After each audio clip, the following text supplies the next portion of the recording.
Buenos días, buenas tardes, buenas noches, depende la hora con la que se encuentren con este material. Bien, para iniciar vamos a recapitular acerca del último video que se refirió a lo que eran componentes, componentes asociados a los usuarios, tales como cuentas, sesiones y terminales, la terminal de operación del usuario. Vimos cómo arranca el sistema operativo, las funciones que tenían algunos procesos y algunos archivos dentro de ese arranque, cómo una vez inicializado todo lo que tenía que identificar el sistema operativo del hardware a través de los archivos del proceso CINIT y del archivo INITAB, empezaron a correr procesos RC para el reconocimiento de todos los componentes y su gestión posterior. Luego hablamos de cómo ingresar al sistema, hablamos del ingreso al sistema y distinguimos claramente el estado get TTI en el que encontramos la terminal cuando nos espera para nuestro ingreso a través del login particular, donde nosotros con un nombre y una clave, un password, accedemos, digamos, a todos los recursos que tenemos autorizados dentro del sistema. Es importante distinguir esos dos estados porque no son el mismo. A continuación también descubrimos que Linux, al ser un sistema operativo basado o una reimplementación de Unix, tiene las características similares de ofrecernos terminales virtuales a las que accedemos con combinaciones de tecla Alt más la función, donde en cada una de ellas vamos a poder ejecutar distintas actividades de manera inconexa, como si fueran computadoras distintas. Y recordando que cada una de ellas ocupa una parte de los recursos de hardware, de comunicaciones internas y almacenamiento del sistema operativo que estamos utilizando. O sea, multiplicamos las terminales, pero dividimos los recursos. Después vimos el concepto de shell, hablamos de las características, pero también una de las cosas importantes que destacamos fue las variables de entorno de las que se nutre el sistema una vez que se pone en funcionamiento y le dan al kernel y al shell y a otros componentes del sistema los datos necesarios para la operación del mismo. Aquí terminamos con el capítulo 5, que yo les he pasado el material la semana pasada y teníamos que preparar esta en la clase virtual. Como repito la frase de uno de los videos, como Mahoma no va a la montaña va a Mahoma, así que hoy les voy a contar, para que ustedes procesen este material, los contenidos de cada uno de los capítulos o material que se les ha enviado anteriormente. Hoy, en particular, vamos a hablar del manual práctico de Linux, un manual especial que yo había mandado, que hemos encontrado en internet, de un colega nuestro, que está bastante bien organizadito y me pareció interesante para poder seguirlo con ustedes. Aquí en el manual práctico nos vamos a enfocar en general en las operaciones, una visión más operativa del sistema, su administración y gestión de grupos de usuarios y sus permisos. Ahora, habíamos hablado de permisos, ¿se acuerdan cuando hablábamos de usuarios?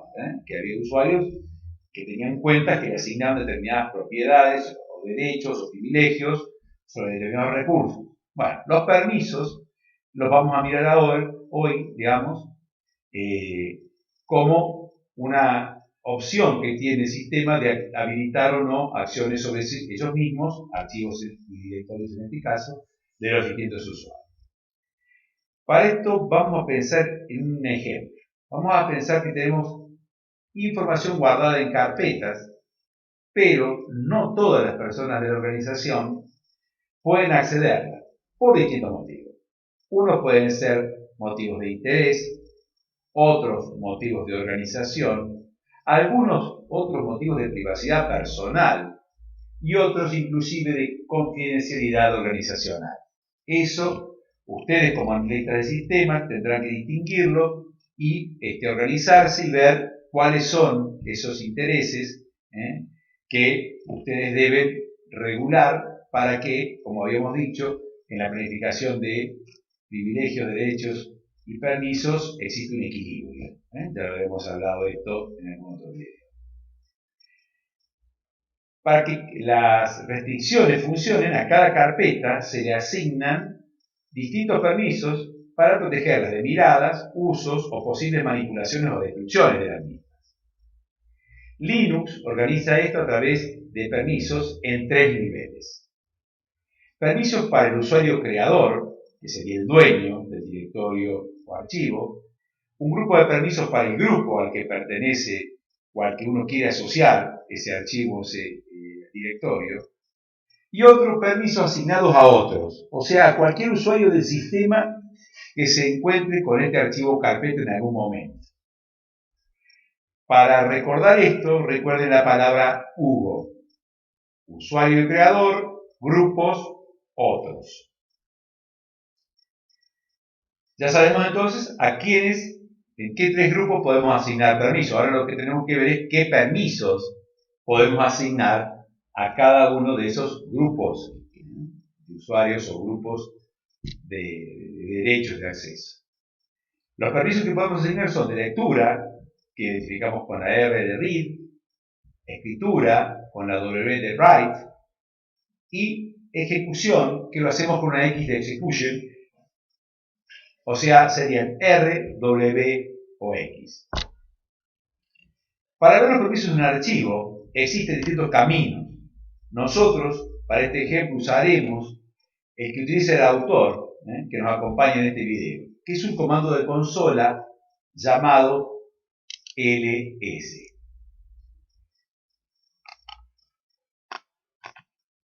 Aquí ustedes ya ven una parte del texto que yo les envié y fíjense que en amarillo está resaltado el comando ls con un argumento que es -l, un camino que es desde la raíz por el directorio usuario bin hasta un archivo que es whatis. En este comando lo que va a hacer es mostrarnos los permisos, está bien, para el archivo whatis que está en este directorio.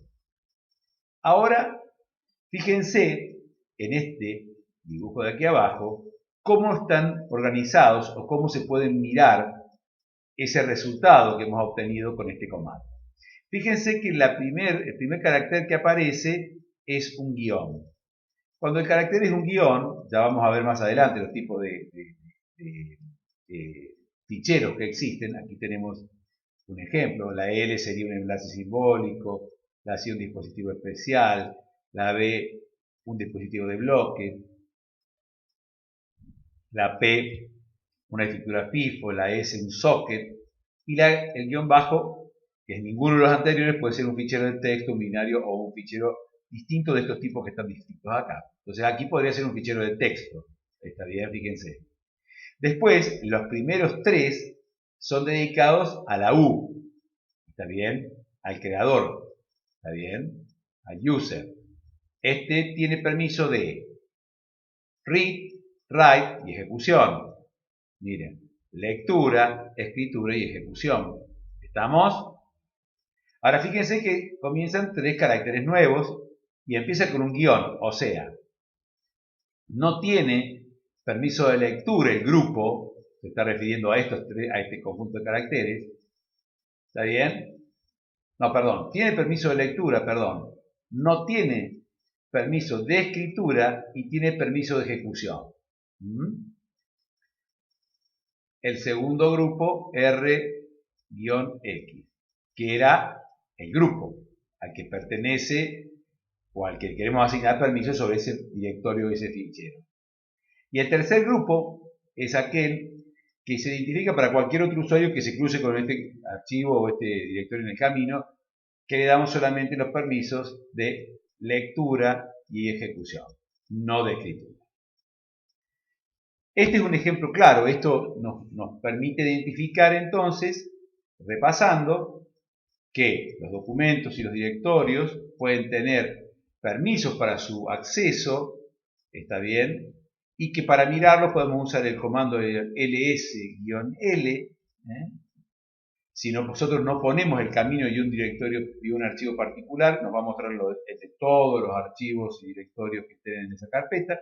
Si no, nos va a mostrar el del archivo en particular, que sería el ejemplo el archivo whatis, que se encuentran agrupados en partes. El primer carácter que nos muestra es el tipo de archivo, el tipo de fichero al que nos referimos. Si es un guión, es cualquier tipo de fichero de texto o los no comprendidos como ficheros de bloque, ficheros PIF o ficheros de socket. Las primeras tres letras identifican los permisos que tiene el usuario o el dueño, que en este caso son de lectura, escritura y ejecución. Después comienzan los tres caracteres hasta aquí, que es R-X, que son los usuarios que se le asignan a los grupos que pueden acceder a ese recurso, que son de lectura y ejecución. Y por último, estos tres, que son los que se refieren a otros usuarios que puedan encontrar con este recurso, que también le asignan los mismos permisos de lectura y ejecución.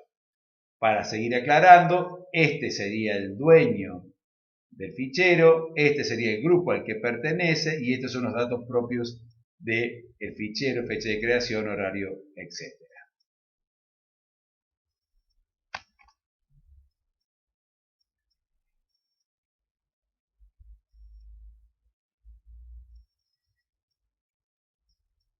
Bien.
Continuando, vamos a mirar lo que miramos rápidamente recién, que eran los tipos de ficheros que podíamos encontrar en la identificación del primer carácter que obteníamos al ejecutar el comando ls-l. ¿Está bien? Si el primer carácter de esta posición es la L, es un enlace simbólico. ¿Qué es un enlace simbólico? ¿Vieron cómo existen los vínculos en las páginas web? Bueno, los sistemas operativos basados en Unix, Linux, permiten hacer que yo cree un enlace, un archivo, un nombre de archivo, que cuando yo lo accedo me mande a ejecutar otro archivo que se encuentre en algún otro lugar del sistema. De manera que, supónganse que yo no tengo permiso para acceder a ese directorio, ¿está bien? Pero sí puedo leerlo utilizando este enlace simbólico. Es muy interesante, muy útil y hace que las personas que usan el servicio, el directorio o el archivo no se encuentren físicamente cerca de él ni sepan dónde se encuentran. Simplemente van a ese enlace. La C es un dispositivo especial de caracteres que se refiere a un teclado, un tipo de dispositivo como consola, por eso es la C, que maneja teclas. Otro sería un dispositivo de bloques como los discos rígidos. Cualquier dispositivo de bloques, una lectora, una grabadora, tendría la B al principio. La P es una estructura del tipo first in, first out, o sea, una lista. Lo primero que entra es lo primero que sale, como un caño. Lo primero que entra es lo primero que sale. Y la S, que es un socket de comunicación, es como un puerto de comunicación que utiliza el sistema operativo para enlazar con determinados servicios que pueden ser particulares o de Internet. Cada uno tiene un número de socket de comunicación que permite que se enlace con el servicio y corra a través del servidor de Internet o el servidor privado al que ustedes se conecten. Bueno, y el guión, como les decía yo recién, que es el que tiene que ver con los archivos que no son ninguno de estos. Bien, entonces, ahora, con esto ya vimos permisos, vimos los tipos, vimos un comando asociado, que es el ls-l. Lo que voy a buscar hacer para la próxima clase, porque ya hemos hablado de usuarios, grupos, el sistema operativo, cómo agregar usuarios en un grupo, cómo eliminarlo, bueno, los comandos básicos esos, vamos a buscar, o voy a buscar, mejor dicho, una terminal donde ustedes puedan emular en sus navegadores, browsers, una terminal Linux y puedan probar los comandos que vienen en el apunte que estábamos utilizando recién. Nosotros hemos leído algunos capítulos ya en las otras actividades, pero si ustedes siguen adelante del capítulo 1 van a ver que empieza a utilizar distintos comandos de sistema como copiar, los comandos más comunes, ¿no? Crear un archivo de texto, copiar, mover, borrar archivos, crear directorios, borrar directorios y todos los archivos de operación sobre esos objetos generales del sistema que todos los sistemas operativos nos proveen. En particular lo hace con algunos comandos propios. Recuerden que los comandos en Linux son sensibles a las mayúsculas, o sea que si están escritos en minúscula funcionan, pero si ustedes lo escriben en mayúscula no funcionan. Esa es una diferencia bastante destacable con los sistemas operativos basados en Microsoft. Así que, nada, eso. Espero que lo entiendan, espero que les sea claro. Cualquier duda estoy abierto a sus consultas. Programaré otra clase online donde podamos mirar un poquito ese emulador que pienso darles. Pero, bueno, tratemos de encontrarnos. Yo estuve disponible ese tiempo y me pondré a su disposición esta semana nuevamente en algún momento para ver si podemos compartir este espacio y intercambiar ideas y que ustedes me planteen sus dudas y las podamos resolver. Espero que estén bien. Este es el último de los 3 videos que mando en esta serie. Por favor, realicen las consultas que crean a su criterio necesarias, aborden el material, por favor accedan al material y elaboren las prácticas como siempre, resumen, mapa conceptual y los quizzes, y después de eso, si tienen alguna duda durante eso, efectúen la consulta. Espero estén bien, espero que sus cosas estén bien y espero encontrarnos prontamente. Sin más, un abrazo grande y fuerza, alegría, sigamos juntos que vamos a salir de esto. Nos estamos viendo. Chao.